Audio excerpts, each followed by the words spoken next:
Tengo que ir a fundar un continente, ojo con ojo, diente a diente. Jimmy Iturri.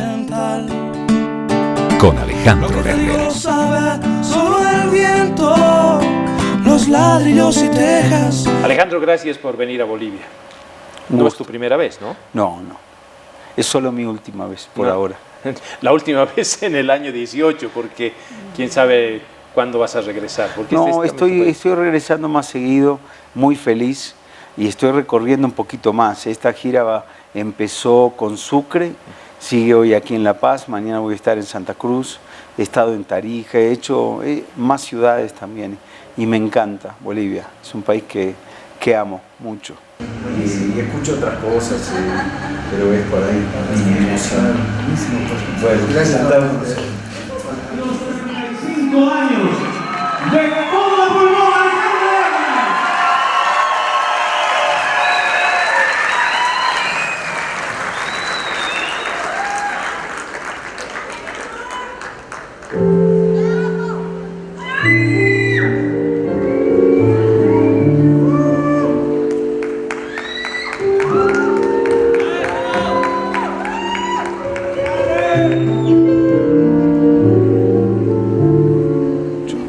Mucha diversidad, ¿no?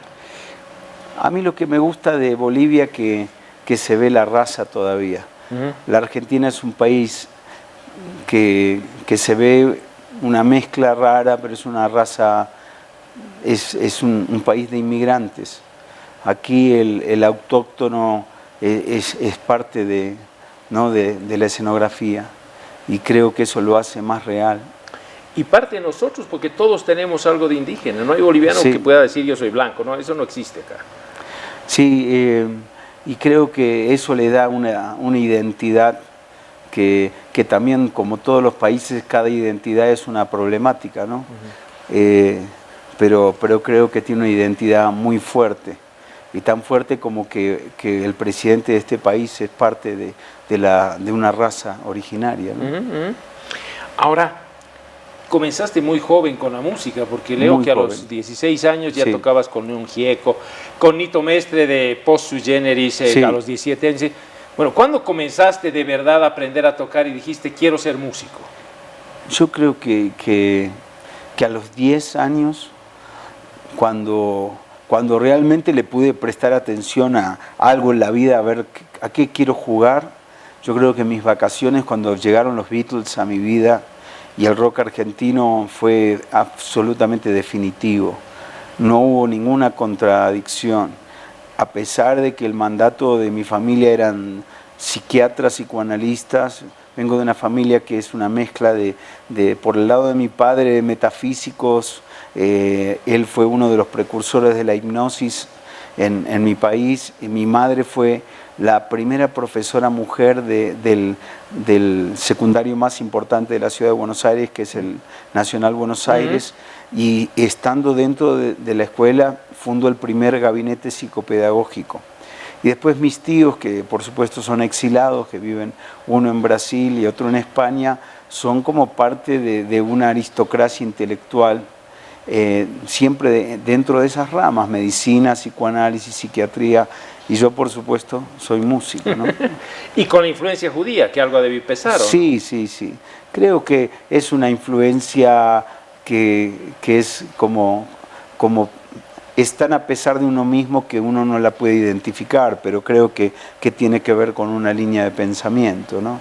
Y de ver la realidad. Y ahí también creo que está esa división entre la metafísica y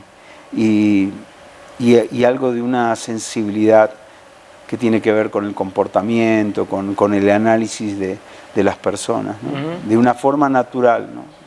Lo sé yo, que mi segundo apellido es Salmón, así que exactamente te entiendo. A ver, comienzas a los 16 años, pero León Gieco es ya un monstruo, ¿no? Es ya muy importante. Bueno, yo era un jovencito que vacacionaba en una playa que se llama Villa Gesell. Ya. Villa Gesell era una playita chiquitita donde todos nos conocíamos, las calles eran de tierra, y era así como Mar del Plata era la gran urbe con cemento y asfalto. Mi familia quería ir donde no había asfalto, donde era más natural, donde era como una villa chiquita y todos se conocían y éramos como parte de las familias fundadoras. Entonces yo me manejaba en Villa Gesell como parte del paisaje. Iba caminando por la avenida principal, que es la avenida 3, y iba caminando y paseando porque era lo único que se podía hacer después de cierta hora. Y como yo era fanático del rock argentino y como era un seguidor, lo veo a un señor que le veo cara conocida, con el pelito largo, la barbita, el morral, y lo veo sacando de su morral esos volantes que se usaban antes para promocionar los conciertos, y él mismo los iba pegando en los postes, ¿no? Y yo me le acerco chiquitito, quizás de 12 años, y le digo, che, León, ¿y dónde vas a tocar? Así, ¿no? Y me dice, ¿pero vos sabés quién es León Gieco? Y le digo, sí, es un señor que pega volantes en los postes de la avenida 3.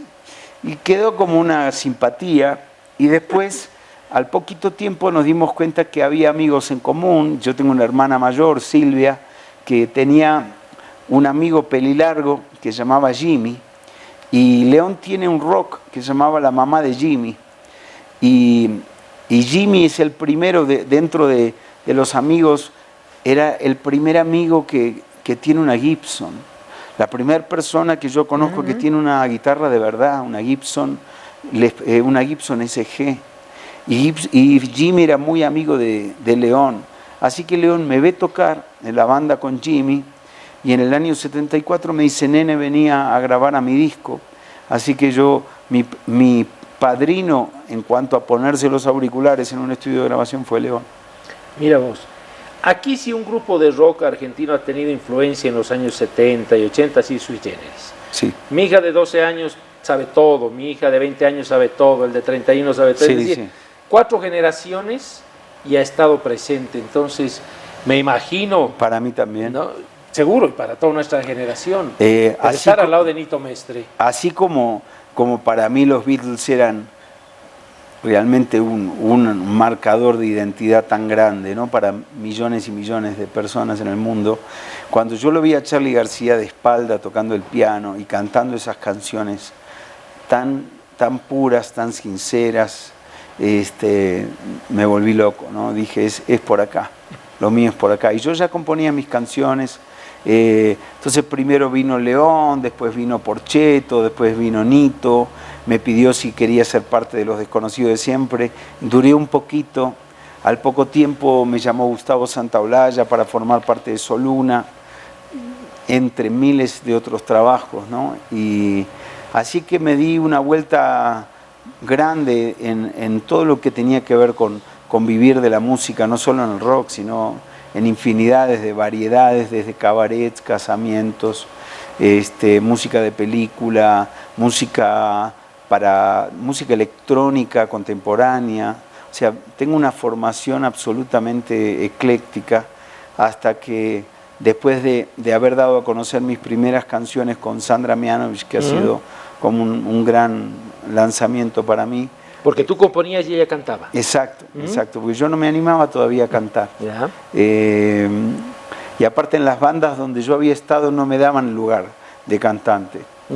Y tampoco yo tenía esa actitud de mostrar a todo el mundo lo que yo hacía, ¿no? Así que cuando llegó el momento le mostré mis canciones a Sandra las empezó a cantar en vivo, yo fui su director musical y sacó un disco con 10 canciones, de las cuales 5 eran mías. ¿Y qué edad tenías? Y yo ahí debo haber tenido 21, no, a los 20 más o menos, porque ya a los 21, 22 ya me empecé a largar solo. O sea, precoz y todoterreno, ¿no? Porque además sí, tocas la guitarra, la armónica, el piano, el teclado, cantas, sí, es decir, sí, la banda completa. Compongo, arreglo, produzco, sigo estudiando. Ahí no te aburres nunca. No, porque en mí había como una ambigüedad entre ser un líder de una banda de rock o ser un pianista de jazz. ¿Qué era tu pasión? Sí, yo empecé a escuchar a Oscar Peterson, Bill Evans, Keith Jarrett, escuchaba a Gismonti, escuchaba lo que era el jazz rock de los 80, que en esa época era la Mahavishnu Orquesta, había una gran variedad y venía de escuchar el rock sinfónico de Rick Wakeman, de Emerson Lake and Palmer, Yes, Genesis, y todo eso requería de una técnica, había que tocar bien, no eran acordes nada más, claro. había que tener realmente información, más allá de la información tecnológica, ¿no? Porque ya se empezó a incorporar tecnología, así que realmente yo era, como tú dices, un todoterreno y estaba preparado para cualquier cosa, con mucho coraje, más que experiencia, ¿no? Y con muchas horas de dedicación, porque Sí, es sí. 90% transpiración, 10% Sí, inspiración. pero ¿no? tiene que ver con la pasión, Claro. con reconocer que esto es un fuego que no se apaga hasta ahora. Como dice tu canción, ¿no? Sí, ¿No? es Volver todo a empezar pulmón siempre. y es renovar ese contrato con la vida, ¿no? Que no se apague el fuego. Ujú. Bueno, en el próximo sector vamos a hablar un poquito del rock actual en la Argentina. ¿Cómo no?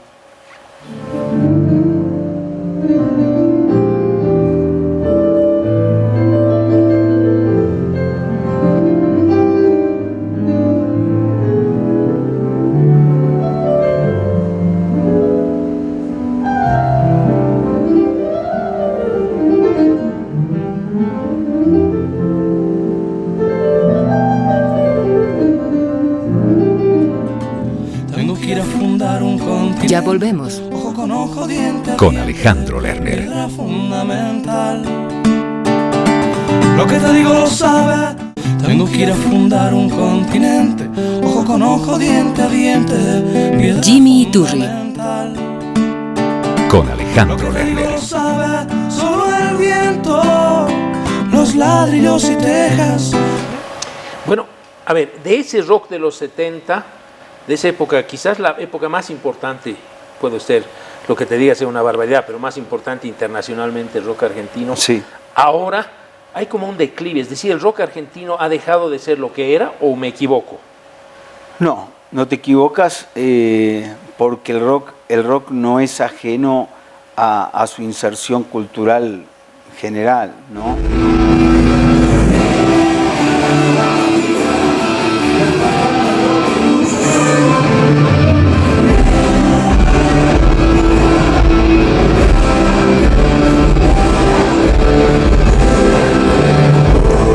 Y la Argentina evidentemente ha retrocedido en lo que podría haber sido en alguna época como la cabeza de un proyecto latinoamericano, ¿no? De Lo fue. cultura, como ha sido, creo que fue avanzada en muchas áreas, en el cine, en el desarrollo, ya en el desarrollo de la ciudad. Argentina en el 40 ya era una ciudad europea, o sea, tenía la misma arquitectura, tenía subterráneos, tenía un desarrollo urbano, y eso habla de un nivel de conciencia y de una calidad de pensamiento que por supuesto se deterioró por un lado o se atrasó durante la época del proceso militar, pero lo que eso le dio al rock, le dio un impulso porque el enemigo era claro, había una claridad de contra qué estábamos peleando. Yo creo que a veces es más fácil pelear contra lo que es tan difícil como tener una dictadura militar, que contra la mediocridad y contra la pérdida de valores, ¿no? Que son enemigos invisibles, aunque los efectos sean visibles. Y el rock perdió su enemigo natural, que era lo que generaba quizás un espíritu y un idealismo y la necesidad de transgredir por cosas reales, no la transgresión porque hay que transgredir aunque no sirva para nada y no tenga ningún efecto, sino que nosotros transgredíamos asumiendo riesgos, ¿no? Claro. Así que creo que en ese sentido el rock hoy es una estética, es parte de un mundo de consumo, que hay gente que le gusta el rock, pero no tiene, para mí, ¿no? Para otra generación tal vez sí, quizás no tiene, o yo no le encuentro un valor poético como lo encontraba antes, quizás porque no soy de esa generación, pero no es algo que me moviliza como me movilizaba antes. Hay un director de cine, de televisión, mejor dicho, de telenovelas brasileño que se llama Don Comparado, y él dice que la diferencia de por qué se desarrolló tanto la telenovela en Brasil y tan poco en Argentina, a pesar de que en los años 70 todavía la Argentina era muy importante en telenovela y luego cae, dice, porque la izquierda brasilera apostó por la televisión, por lo masivo. En cambio, cierta izquierda en Argentina despreció la televisión. ¿Crees que es así, no? No tengo esa formación como para tener esa visión. La izquierda en Argentina está muy disgregada, no genera un peso ideológico que sea parte de una conciencia social. Creo que se asume como una ideología demasiado alternativa y que no alcanza a tener como un poquito más de masividad. Pero digamos el progresismo en general, una idea más amplia de construcción más popular, digamos. A ver... Porque la música claramente es popular.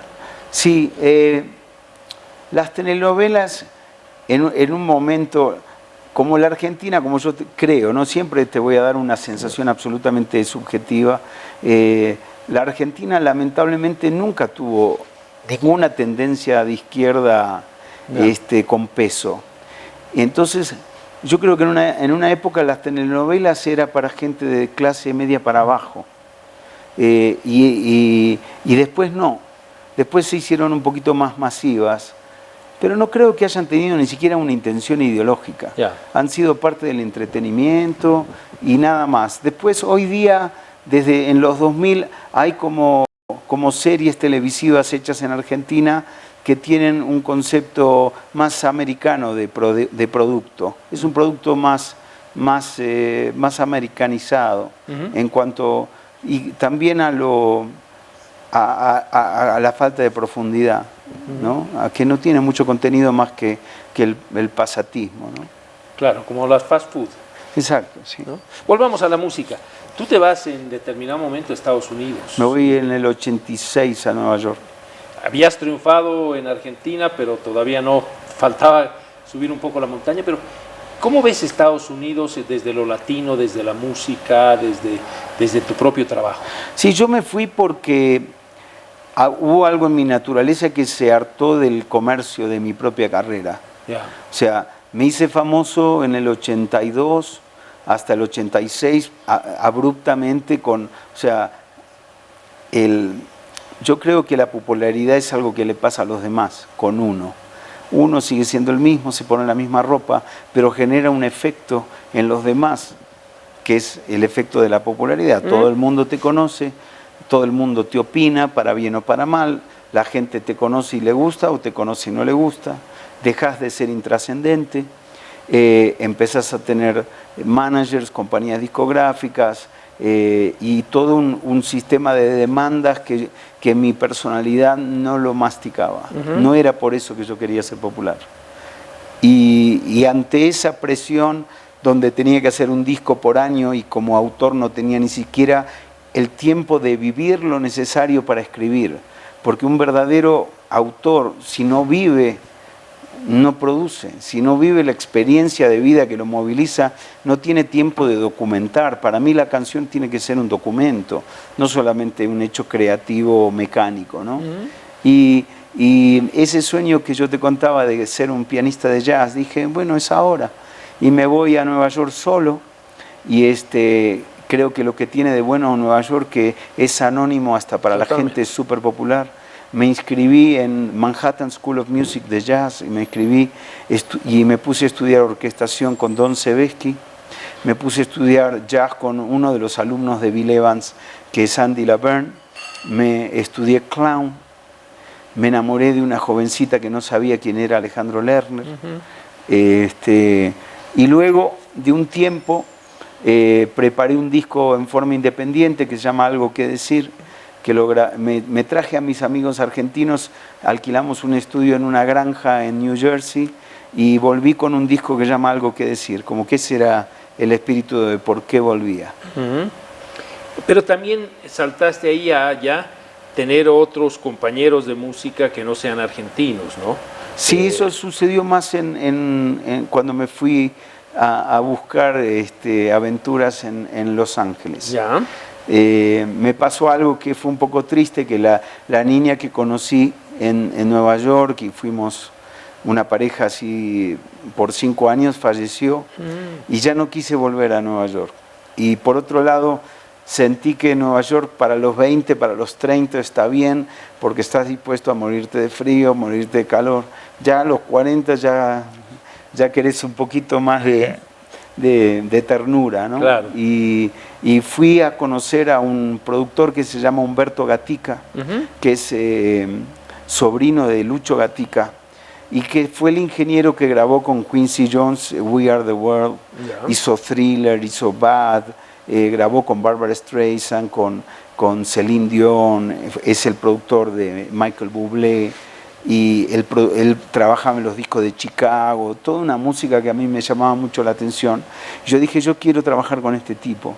Y me fui a California a buscarlo, me alquilé una habitación en un motel que se llama The Magic Hotel, que fue el hotel donde iba Hendrix, donde iba Janis Joplin, y ahí viví como 6 años en la habitación 204, que tenía un motel, es un hotelcito de 2 pisos, con una piscina en el medio, y con un parqueo grande. Mi habitación daba a la entrada, entonces yo veía a todos los que entraban y salían, y todos los artistas de Latinoamérica sabían que yo vivía ahí, los músicos, y me venían a tocar la puerta, o para componer, o para que les diga a dónde tenían que ir a comprar comida o instrumentos, ¿no? Y ahí desde el año 90 y pico que voy y vivo en California. ¿Y qué te ha dado ese Estados Unidos? ¿Proyección? ¿Sentirte tú mismo? Primero aprendí que, algo muy inesperado para mí, que es el concepto de industria. O sea, nosotros el rock y todo eso no había un concepto, sí había un concepto de movimiento, pero hay un acontecimiento anterior, que fue cuando voy a México por primera vez y conozco a Armando Manzanero. Cuando lo conozco a Armando, me doy cuenta que él es un songwriter, que es un tipo que es un pianista, que es un compositor, que es un intérprete que te puede gustar o no gustar, pero que le compone a las grandes figuras de Hispanoamérica y que tiene una vida que está dividida entre las giras y componer canciones, algunas para él o para otros. Y dije, wow, acá me gusta, porque la vida del intérprete todo el tiempo no me gusta tanto, me gusta parar, me gusta correrme, me gusta ir a buscar algo distinto, me gusta que me miren con ojos nuevos y vivir una experiencia personal distinta, ¿no? Y a partir de conocerlo a Humberto y a Humberto Gatica en Los Ángeles y a don Armando, empecé a juntarme con gente a componer, cosa que yo no sabía hacer.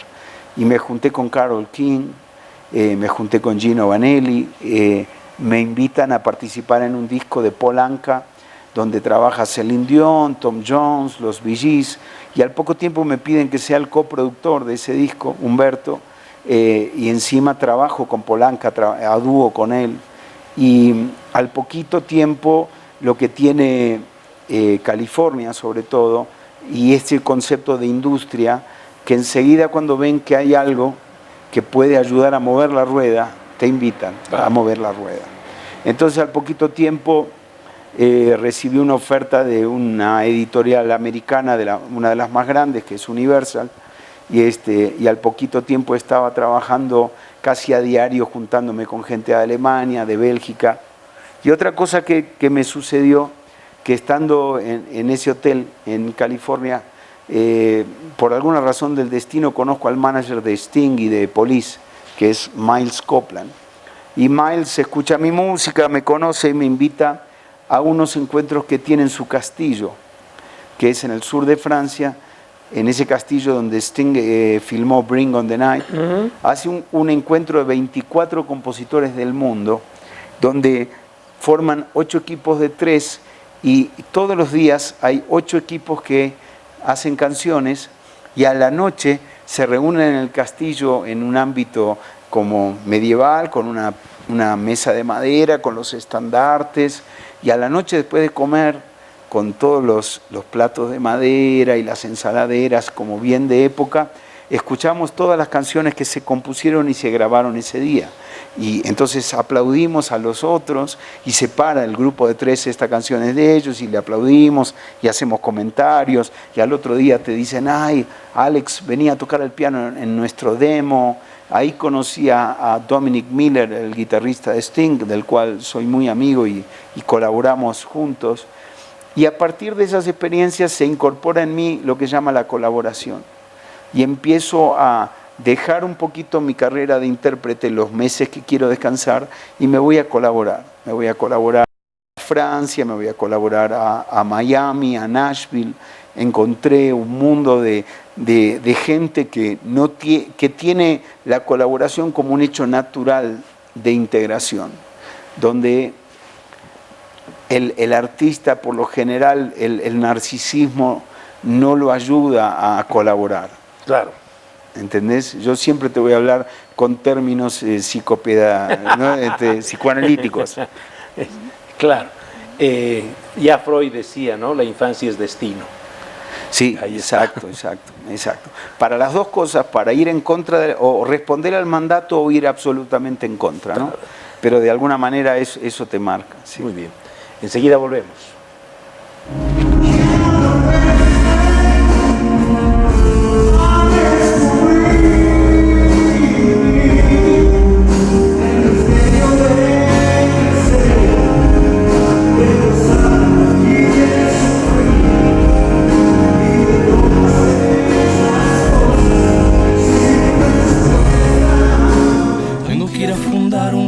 Ya volvemos.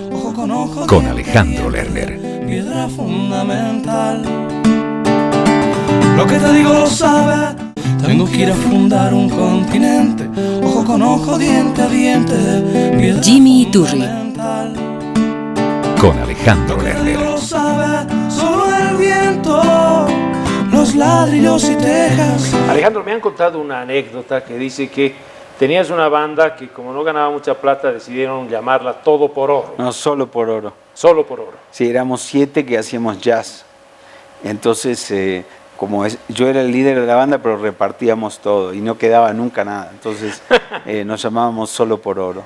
Eran composiciones mías instrumentales y ahora tengo la idea en febrero de hacer un homenaje a Solo por Oro y hacer un conciertito de piano con mis compañeros y otra vez tocar esas canciones instrumentales. He hecho, por ejemplo, me he dado el gusto en ese disco que te conté que llama Algo que decir, tengo un dueto con Michael Brecker, que es piano y saxo, con un tema mío que se llama En Silencio, ¿no?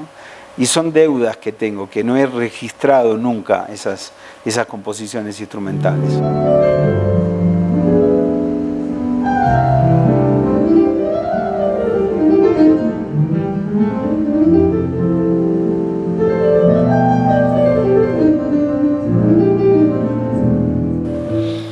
Que por tanto nos cuesta conocerlas, ¿no? Porque claro, la otra parte es la más conocida de Sí. Hay un disco que medio que me lo robaron, que en realidad yo quería grabar Solo por Oro y el productor me dice, pero te grabo esas 2 canciones instrumentales que duran 15 minutos cada una, pero grábame esas 2 cancioncitas que tienes para tener. Y finalmente después sacaron ese disco, que era rarísimo porque tenía 2 temas de 15 minutos que eran con solos de guitarra, de saxo, de piano, de sintetizador y 2 canciones. Se llama Alejandro Lerner, sus primeras canciones. Bueno, ahora sí las tienes que registrar y tenemos que poderlas, porque ahora con la tecnología y el internet ya puedes llegar a todo, ¿no? Sí, lo que hago a veces, cuando tengo ganas y hasta en pijama, me siento al piano y hago una Facebook Live y toco el piano y hago temas de Keith Jarrett y hago cosas que no haría o que a veces no hago. Sí, por ejemplo, hago, y quizás hoy, si se me da la oportunidad, soy un admirador de Ennio Morricone, entonces hago un desarrollo de las melodías de Cinema Paradiso, que es algo que me da la oportunidad de mostrar un poquito mi parte pianística, ¿no? Bueno, él compuso quizás los temas más importantes de la cinematografía del siglo XX. Sí. Y algunas de las tuyas han ido a telenovela también, ¿no? Bueno, yo he tenido temas para película, o sea, yo he hecho scores para película, varias, y casualmente, por ejemplo, una canción mía que se llama No hace falta que lo digas, una canción que luego se volvió un hit a nivel regional a través de la voz de Mijares. Esa canción yo la había compuesto para un largometraje que yo hacía el score. Y el director de la película, que se llama Alejandro Doria, un director muy importante, Sí. él quería una canción mía que se llamaba Cuatro Estrofas. Y para mí esa canción era tan personal que no se la quería dar. Él me decía, Alejandro, yo quiero 4 estrofas. Y yo le digo, mira, no te voy a dar 4 estrofas. Déjame que te componga una canción especialmente para tu libro. Y compongo No hace falta que lo digas. Y finalmente hubo tanta presión para 4 estrofas que finalmente fue 4 estrofas. Entonces después empieza mi carrera como intérprete, hago mi primer disco, después hago todo a pulmón. Para el tercer disco, como te contaba antes, no había tenido mucho tiempo de componer porque disco, gira, promoción, shows, disco, gira, promoción. Llega el tercer disco en Nueva York grabando y el productor me dice, a ver, mostrame qué repertorio tenés para grabar. Le digo, mira, tengo esta, esta le escribí a mi padre, esta. Le digo, y tengo una canción que no sé si te va a gustar, porque yo la escribí para una película y al final al director no le gustó. Y le canto No hace falta, ¿no? Y el productor me mira y me dice, ok, mostrame todas las canciones que vos crees que no me van a gustar. Y finalmente mi amistad con Armando Manzanero empieza a través de la canción No hace falta, que a él le parece una de las canciones más bellas de Latinoamérica, ¿no? Y así, No hace falta, inesperadamente me lleva por un camino donde la gente también cree que yo soy un baladista romántico. Y yo era Elton John, era Billy Joel, era lo que a mí me gustaba, era pop rock, ¿no? Ah. Y finalmente aprendí a cantarle al amor, pero con esos juegos armónicos y melódicos que a mí me gustan, ¿no? Pero es que a veces los hijos van por caminos que los padres no creen, ¿no? Sí, bueno, eso a todos los hijos le digo que eso es buenísimo. O sea, yo a veces le digo que de todos los no que yo recibí fue donde conseguí los mayores logros. Claro. Ahora, y baladista romántico indudablemente eres para un sector muy grande de gente. Sí. No, y para mí también. Lo que pasa es que es en mi estilo, a mi manera, ¿no? Claro. ¿Y por qué? Porque yo escuchaba Hey Jude, escuchaba Let It Be, escuchaba Golden Slumbers o escuchaba canciones de Stevie Wonder, después de que hacía todo lo funky, R&B, y se sentaba al piano y cantaba Lately, y decía la melodía es la melodía. O sea, yo lo que amo es la melodía. Y después de eso tiene que tener un contenido emotivo y un trabajo armónico que sea interesante, ¿no? Y significativo, ¿no? Sí. Es decir, que resemantice, ¿no? Sí. Como me le han dedicado tantas veces, Salón Vacío tiene para mí un significado especial. Increíble. Cuéntanos un poquito la historia.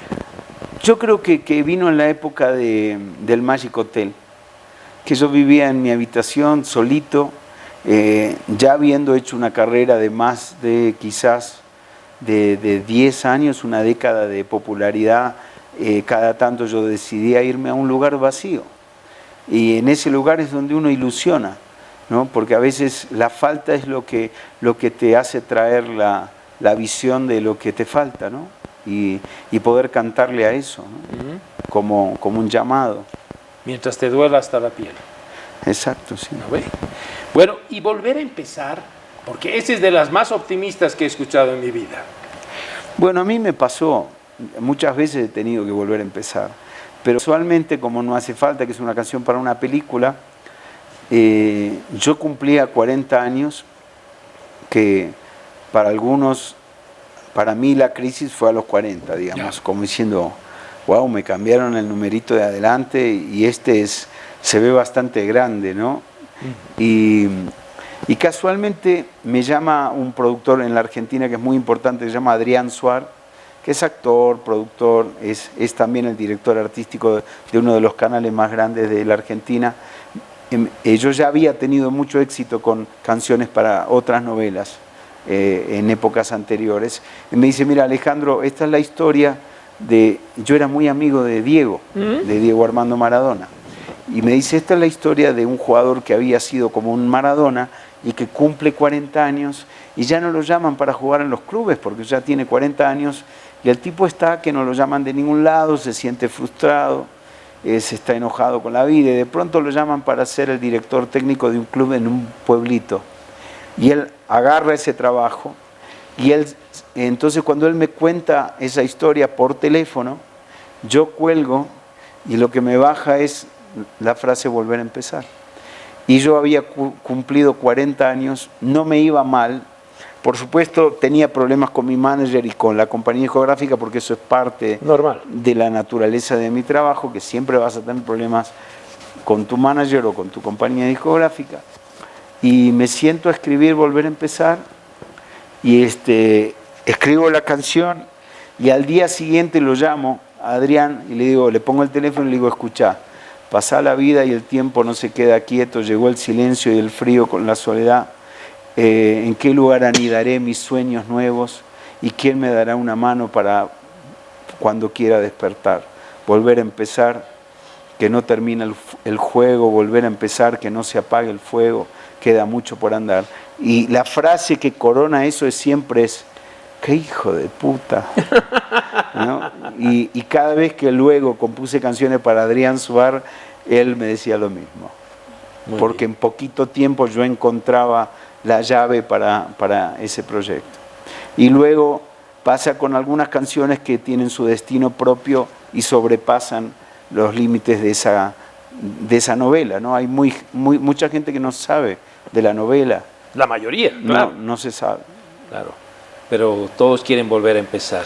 Sí, todos, por lo menos tenemos que tener esa actitud, ¿no? Y como la primavera, ¿no? Cuando termina el invierno y la primavera decide que se vuelve a florecer.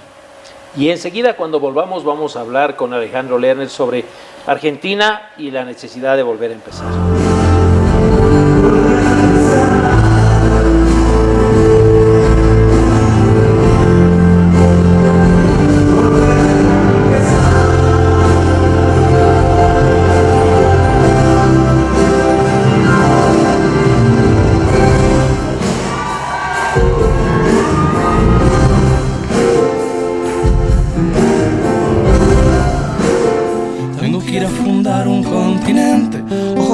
Ya volvemos.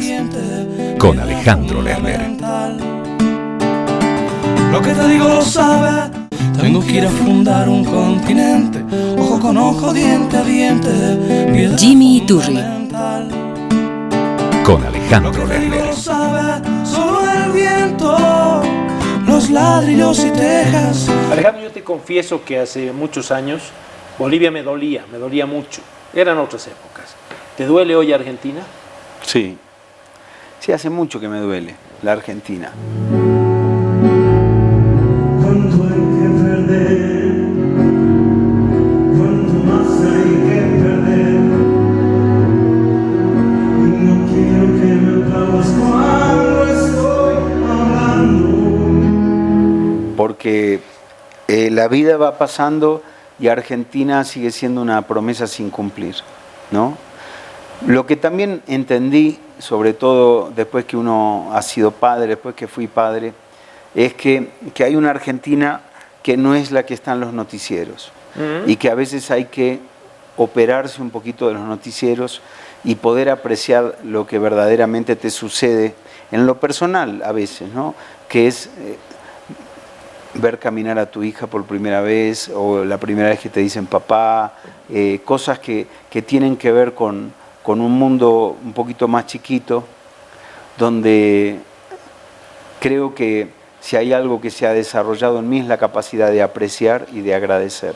Y en realidad esa ha sido mi filosofía, apreciar y agradecer. Entonces, si yo no puedo terminar de apreciar y agradecer lo que hacen los gobiernos, entonces tengo que buscar otro lado para apreciar y agradecer. Tengo que apreciar a mis padres, mi educación, la capacidad de trabajar y de generar trabajo, la capacidad de agradecer a quien te dio una mano, la capacidad de darle una mano a alguien, reconocer dónde está el dolor y tratar de ayudar.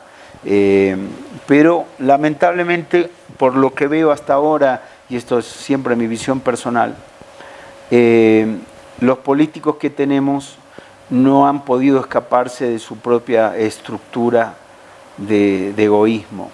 O sea, yo creo que las ideologías son una estructura de pensamiento que hace que incluso uno tenga que dar un paso atrás a su propia subjetividad para encontrar una estructura de pensamiento que tenga ciertos valores ordenados, que uno diga, es por acá. O sea, es ayudar a los más necesitados, es hacer derramar los recursos a la gente y ayudarlos a que crezcan y que se igualen las diferencias. Creo en esos patrones ideológicos, pero lo que también veo es que hay estructuras de pensamiento que son tan profundas que hay gente que es fascista sin darse cuenta, que tiene buenas intenciones, pero tiene una estructura tan de derecha por su formación que ni siquiera se da cuenta que en su pensamiento aflora eso. 55 millones de brasileños acaban de votar. Exacto, sin darse cuenta que en esa estructura de pensamiento no van a llegarle a la gente las necesidades urgentes. ¿Por qué? Porque el tipo no se da cuenta, porque está formateado en una forma de pensar donde cree que los tiempos son los tiempos con los que él se ha formado, porque siempre tuvo agua caliente, porque no tuvo frío. Y después está la otra gente que quizás tuvo una estructura socialista y con cierta sensibilidad, pero se los come el poder y el escritorio. Y como yo sé lo que es el poder, porque la popularidad es un poder importante, también conozco los vicios y los riesgos que implican el poder, ¿no? Y cuando uno tiene una oficina muy grande y tiene mucha gente alrededor que le saca fotos todo el tiempo, y sobre todo tiene un montón de gente que cobra un sueldo por la obsecuencia, es muy peligroso eso, porque entonces tenés una visión de la realidad que es ese circuito que te rodea, y dejas de mirar por la ventana y ver una realidad un poquito más amplia. Entonces, yo creo en las ideologías, pero sobre todo creo en que una persona con una escala de valores fuerte no lo cambia nada. Nada ningún viento lo va a voltear. Y creo que la Argentina, cuando tú me dices si es volver a empezar, una cosa es volver a empezar y otra cosa es un perro que se muerde la cola, ¿no? Son dos cosas distintas. Muy bien. Una última, Alejandro.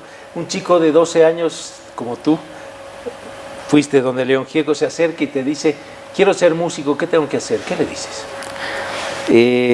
Todo el tiempo se me acercan alejandritos, ¿no? Y me emociono mucho. Hace poco se acercó un niño en Córdoba y que me miraba con ojos brillantes, ¿no? Con idealización. Y yo le preguntaba, ¿pero vos conocés esta canción? Y él no podía creer que yo no entendía, que él había estudiado todo. Y me decía, pero el movimiento de las voces que vos hacés. Y yo trato creo que hay algo más importante que hablar de cosas técnicas, es hablar de los sueños, ¿no? Es decirle, tenés todo dentro tuyo, soñá y cree. Aunque para los que tengas alrededor parezca muy loco, cree que el universo está hecho de eso. El universo está hecho de la misma energía que los sueños y los pensamientos. Así que cree y proyecta para dónde vas, que es lo que hice yo en mi vida. Cuando yo lo vi a León Gieco dije, yo quiero estar ahí. Y quizás fui yo el que atraje a que León Gieco esté en Villa Gesell, en mi sueño. Y creo en eso, creo profundamente en eso. Y por supuesto que tengo sueños. Hay una canción en mi último disco que se llama Sueños de Elefante, ¿no? Creo en sueños para los demás, no son todos sueños personales. Y espero de Latinoamérica y de mi país, porque siendo una persona que reside bastante tiempo en Estados Unidos, mis hijos nacieron en Argentina, se curan en Argentina y se educan en Argentina. Entonces tengo sueños de elefante para mi país, para ver un país que que tiene la capacidad de administrar la potencialidad que tiene. Yo creo que hay pocos países en el mundo que tienen la potencialidad de la Argentina y con una incapacidad que es hasta, como te diría, hasta cómica. Creo que es difícil, aparte lo ha demostrado, nadie ha podido quebrarlo al país y han intentado, pero es tan rico que ni siquiera nosotros mismos lo podemos hacer quebrar. Claro, es cómica y trágica. Sí. Alejandro, mil gracias, que no se apague el fuego. Que no se apague, igualmente, un gusto y gracias. Gracias.